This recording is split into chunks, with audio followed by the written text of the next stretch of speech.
तो आज हम पढ़ेंगे चैप्टर बायोमॉलिक्यूल्स को हम शॉर्ट में देखने की कोशिश करेंगे। बायोमॉलिक्यूल्स बायोमॉलिक्यूल्स क्या होते हैं? बायोमॉलिक्यूल्स दो टाइप के होते हैं। एक होता है मैक्रोमॉलिक्यूल्स, एक होता है माइक्रोमॉलिक्यूल्स। मैक्रोमॉलिक्यूल्स होता है जिनका जो वेट होता है वो ग्रेटर देन 1000 डाल्टन से अधिक होता है, वो होते हैं मैक्रोमॉलिक्यूल्स। और माइक्रोमॉलिक्यूल्स होते हैं जिनका वेट होता है 18 से 800 डाल्टन के बीच जो वेट होता है वो होते हैं माइक्रोमॉलिक्यूल्स। तब हमको इनके एग्जांपल देखने हैं कि मैक्रोमॉलिक्यूल्स में कौन सा आता है और माइक्रोमॉलिक्यूल्स में कौन सा आता है। ये 11th क्लास एनसीईआरटी का चैप्टर, ठीक है, एनसीईआरटी पर बेस्ड है पूरा। तो इसमें मैक्रोमॉलिक्यूल्स में जो आएगा वो है एग्जांपल प्रोटीन्स आएंगे, डीएनए आएगा, प्रोटीन्स डीएनए है, आरएनए है, न्यूक्लिक एसिड है, पॉलीसैकेराइड्स है, ठीक है। जो बेसिकली जो यूनिट से मिल के बनते हैं वो मैक्रोमॉलिक्यूल्स हो जाते हैं। माइक्रोमॉलिक्यूल जो सिंगल यूनिट्स होती है, जैसे एमिनो एसिड्स हैं, एमिनो एसिड हो गए, न्यूक्लियोटाइड हो गए, क्योंकि न्यूक्लियोटाइड और न्यूक्लियोसाइड मिलके न्यूक्लिक एसिड बनाते हैं, तो न्यूक्लियोटाइड या न्यूक्लियोसाइड हो गए, मोनोसैकेराइड्स हो गए, ठीक है, लिपिड्स हो गए। अब लिपिड का एक एक्सेप्शन याद रखना है, लिपिड है तो क्या है, माइक्रोमॉलिक्यूल है, लेकिन जब इसको अलग करने की कोशिश करते हैं, जब इसको किसी प्रोसेस द्वारा मैक्रोमॉलिक्यूल और माइक्रोमॉलिक्यूल को अलग करते हैं, तो लिपिड जो होता है वो मैक्रोमॉलिक्यूल के साथ अपर साइड में रह जाता है। तो लिखिए, lipid is micromolecule but it retains in upper side.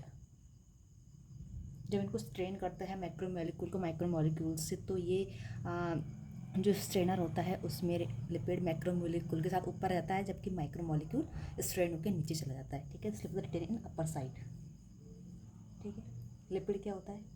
Lipid में दो साइड होती हैं, एक तो होती है हाइड्रोफिलिक साइड, एक होती है हाइड्रोफोबिक साइड। तो इसमें जो हाइड्रोफोबिक साइड है वो अंदर की तरफ रहती है और ये होती है बाहर की तरफ, जिसके कारण क्या होता है, ये है ना, वाटर इनसॉल्युबल होता है,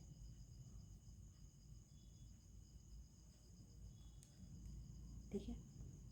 जैसा उसमें हम प्लाज्मा मेम्ब्रेन के स्ट्रक्चर में देखना, लिपिड ऐसा होता है, तो इसकी हाइड्रोफोबिक होती है, इसकी हाइड्रोफिलिक स्ट्रक्चर होती है, इसकी हाइड्रोफोबिक होती है। तो ये अंदर की साइड रहती है ना, ऐसी ऐसे ऐसे करके, तो ऐसे ही इसलिए वाटर इनसॉल्युबल होता है, ठीक है। अब हम इसमें जो मेन जो बायोमॉलिक्यूल्स हैं उनके बारे में पढ़ेंगे। तो फर्स्ट है कार्बोहाइड्रेट्स। हम इसको जल्दी जल्दी देखने की कोशिश करेंगे, जो इंपॉर्टेंट फैक्ट्स है वो मैं आपके सामने रख रही हूँ।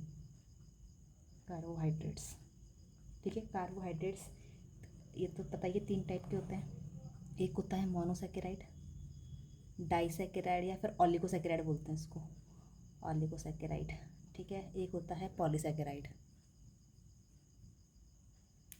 मोनोसैकेराइड में क्या होता है, सिर्फ एक यूनिट होगी, इसमें होती है 2 से लेके 8 यूनिट, इसमें मोर देन 8 यूनिट होती है। तो हम इनको तीनों को डिफ्रेंशिएट करके इनके एग्जांपल्स देखेंगे। तो कार्बोहाइड्रेट, इसमें 3 हो गया, मोनोसैकेराइड, ऑलिगोसैकेराइड और पॉलीसैकेराइड। मोनोसैकेराइड में क्या आएगा, जो सिंगल यूनिट्स होती है, जैसे ग्लूकोज, फ्रक्टोज, ठीक है। इसमें ऑलिगोसैकेराइड्स में क्या आता है, जैसे है माल्टोज, सुक्रोज और लैक्टोज। पॉलीसैकेराइड होते हैं 2 टाइप के, एक तो होता है होमोपॉलीसैकेराइड, एक होता है हेटेरोपॉलीसैकेराइड। फर्दर होमोपॉलीसैकेराइड को 2 भागों में डिवाइड करेंगे। एक होता है जो स्ट्रक्चरल पार्ट बनाता है, स्ट्रक्चरल, एक पार्ट होता है जो कि स्टोरेज वाला पार्ट बनाता है। स्ट्रक्चरल में जैसे देखा होगा सेल्यूलोज होता है, वो क्या होता है, प्लांट सेल की सेल वॉल बनाता है सेल्यूलोज। काइटिन होता है जो फंगस की सेल वॉल बनाता है, ठीक है। ऐसे होता है इसमें। और स्टोरेज में जैसे हमें पता है कि जो एनिमल में फूड स्टोरेज होता है वो होता है ग्लाइकोजन के फॉर्म में, एनिमल्स में फूड स्टोरेज, ठीक है, ये एक तरह का कार्बोहाइड्रेट है, जबकि प्लांट्स में होता है स्टार्च के रूप में। ठीक है, मोनोसेकेराइड में ग्लूकोज फ्रक्टोज एग्जाम्पल, लेकिन इसमें देखो ट्रायोज टाइप की शर्करा है, फिर शुगर आती है, टेट्रोज आती है, पेंटोज, हेक्सोज, ऐसे अलग अलग शुगर्स में आती है, लेकिन हमको जो मेन एग्जाम्पल है वो ग्लूकोज फ्रक्टोज और गैलेक्टोज याद रखना है इसमें। ठीक है, और इसमें जैसे पेंटोज होती है, पेंटोज शुगर, इसमें कौन सा आता है, DNA RNA। ठीक है, एक टाइप की राइबोज शुगर होती है, और जो ये ग्लूकोज वगैरह होते हैं ये आते हैं हेक्सोज में। अब हम इनके देखेंगे, जो माल्टोज होता है, ऑलिगोसैकेराइड का एग्जाम्पल है माल्टोज, वो किस किस से बन के बना होता है, तो ये होता है ग्लूकोज प्लस ग्लूकोज, इसको जीजी मील से याद रख सकते हैं, जीजी मील से इसको याद रख सकते हैं, ग्लूकोज प्लस ग्लूकोज। फिर आता है सुक्रोज, सुक्रोज जिसको हम टेबल शुगर भी बोलते हैं, इसमें होता है एक तो ग्लूकोज प्लस फ्रक्टोज। ठीक है, इसको याद रखना है, गर्लफ्रेंड को चीनी खिलाना, को शुगर खिलाना। ठीक है, फिर होता है गैलेक्टोज, सॉरी लैक्टोज, इसको बोलते हैं मिल्क शुगर होती है, ये मिल्क शुगर होती है, ये इसमें बनता है ग्लूकोज प्लस गैलेक्टोज। ठीक है, जो ये इसके जो यूनिट्स जिनसे मिलके बना होता है वो होता है, ऐसे जो सेल्यूलोज होता है वो होता है पॉलीसेकेराइड, ग्लूकोज का पॉलीसेकेराइड होता है, जबकि जो काइटिन होता है ये होता है नेट पॉलीमर, NAG पॉलीमर। ठीक है, फिर इसमें मिलता है हेट्रोपॉलीमर्स, हेट्रोपॉलीमर्स में हम एग्जाम्पल देखेंगे, जो बैक्टीरिया की सेल वॉल बनी रहती है पेप्टिडोग्लाइकेन से, पेप्टिडोग्लाइकेन, ये हेट्रो इसलिए होता है, इसमें सिर्फ नेक नेक नेक वाला पॉलीमर है, जबकि इसमें नेक नेम ऐसे ऑल्टरनेटिव पॉलीमर होते हैं, तो इसमें दो तरीके के पॉलीमर हो गए, तो इसलिए उसको बोलते हैं हेट्रोपॉलीमर। ठीक है, अब इसमें हम कुछ और पॉइंट देखते हैं, जैसे जो ग्लाइकोजन होता है, जो एनिमल्स में स्टोर फूड रहता है, एनिमल्स में क्या है, स्टोर्ड फूड,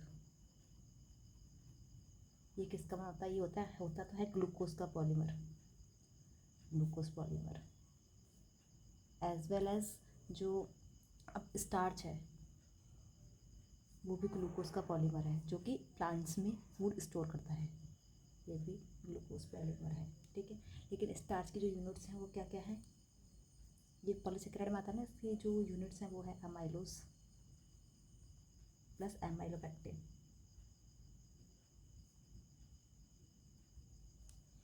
ठीक है, और काइटिन के पता है कि नेक पॉलीमर होता है, सेल्यूलोज में ग्लूकोज पॉलीमर होता है। ठीक है, अब इसमें एक 4-5 पॉइंट्स हैं कि मोस्ट अबंडेंट प्रोटीन कौन सी है, ऑल ओवर पूछे तो आएगा रूबिस्को, ऑल ओवर या प्लांट्स में भी रूबिस्को। अगर स्पेसिफिक पूछे कि एनिमल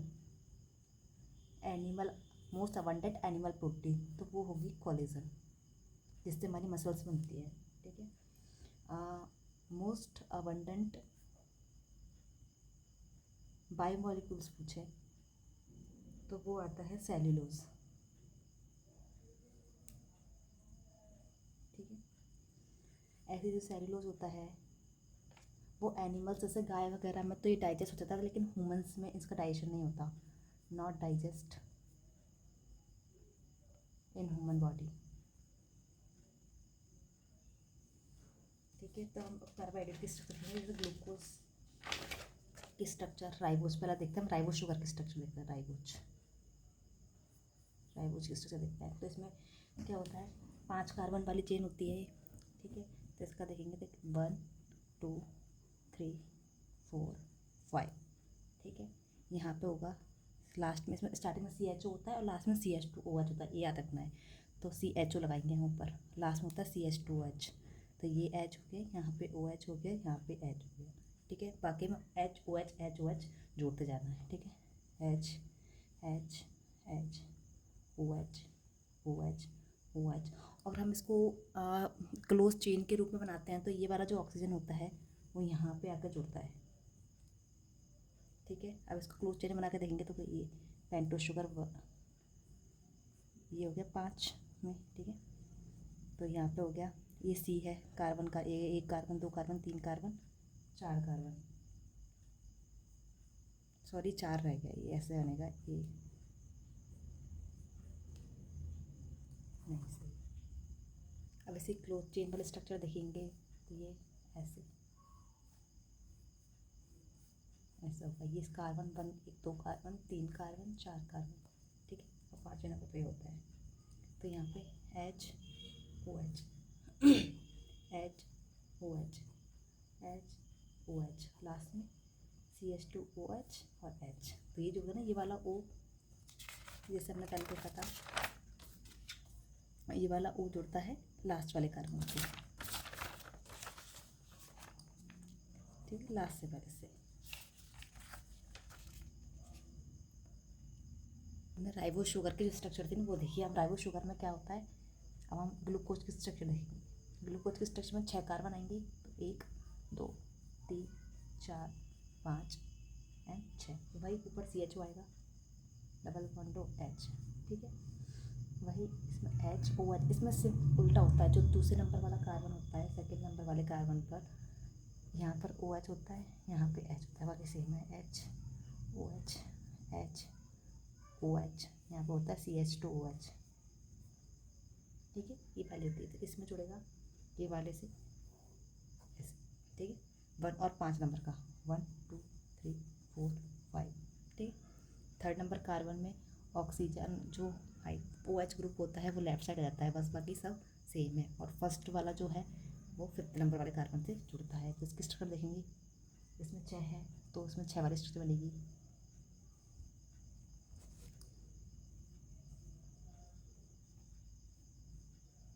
ठीक है, 1 carbon, 2 carbon, 3 carbon, 4 carbon, 5 carbon. ठीक है, यहाँ पे थर्ड पे था HOH, फिर HOH थर्ड पे उल्टा था तो यहाँ पे OH आ जाएगा, यहाँ पे H आ जाएगा, फिर यहाँ पे HOH, और यहाँ पे CH2OH और H। वही ना, इससे ये जुड़ गया, तो ये वाला इससे जुड़ गया।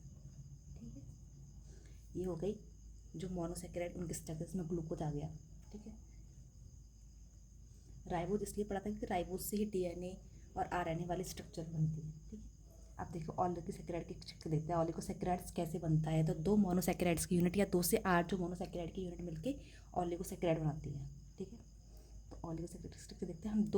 कोई भी 2 मोनोसैकेराइड की स्ट्रक्चर ले लेंगे। ठीक है, तो हम लेते हैं ये वाली स्ट्रक्चर, ग्लूकोज की लेते हैं 2 हमें बनाना। चलो हम माल्टोज बनाते हैं। माल्टोज में क्या था, G + G, glucose plus glucose. तो 2 स्ट्रक्चर ले लेते हैं। यहाँ पे O आ गया, ये आ गया। ठीक है, HOH HOH OH HOH CH2OH और H प्लस एक और लेंगे HOH HOH OH HOH CH2OH और H। ठीक है, अब हमको यहाँ से H2 निकालना पड़ता है। ठीक है, तो H2 कैसे निकलेगा, या तो इसको ऐसे ले लेते हैं। अब करेंगे -H2O। -H2 करेंगे तो क्या स्ट्रक्चर बनेगी फाइनली,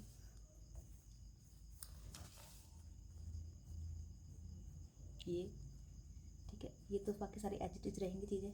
ठीक है, यहाँ पे कुछ चेंज होगा और कुछ इधर वाले साइड पे चेंज होगा। ठीक, तो इधर का फर्स्ट जो कार्बन है वो ये वाला है, इधर का फर्स्ट कार्बन ये वाला है। ठीक है, तो ये वाला तो फर्स्ट हो गया, लेकिन इधर से गया तो ये वाला 5 नंबर का कार्बन होगा। 1 2 3 4 5। ठीक है, ऐसे 1 2 3 4 5। तो इसके तो फर्स्ट कार्बन में कुछ चेंज होगा, इसके फोर्थ कार्बन में चेंज होगा। तो वहाँ से H2 निकला, यहाँ से क्या गया था, H गया था, यहाँ से क्या गया था, OH गया था। तो क्या बचा था बीच में, एक का OH और एक का H। तो स्ट्रक्चर बनती है HOH। ठीक है, H2 निकल गया तो एक H2 बचा था बीच में, बाकी सब एज इट जाएगी। HOH HOH OH H CH2OH और H। ऐसे यहाँ पे सेम स्ट्रक्चर आ जाएगी। बस इसके क्या है, 4th नंबर वाले कार्बन पर चेंज हुआ और इसके फर्स्ट। तो इस जो लिंकेज को बोलते हैं फर्स्ट एंड 4 अल्फा फर्स्ट 4 ग्लाइकोसिड के लिए। ग्लाइकोसाइडिक बॉन्ड बोल देते हैं, लिंकेज बोल देता है। लिंकेज ग्लाइकोसाइडिक बॉन्ड, जो इस बॉन्ड बनता है H2 निकल के बनता है 1,4 ग्लाइकोसाइडिक बॉन्ड। तो इस टाइप से आपका पूरा ये कार्बोहाइड्रेट खत्म होता है NCERT के बेसिस पे। इसके बाद हम नेक्स्ट वीडियो में प्रोटीन पढ़ेंगे। अगर आपको वीडियो पसंद आई हो तो लाइक शेयर सब्सक्राइब करना।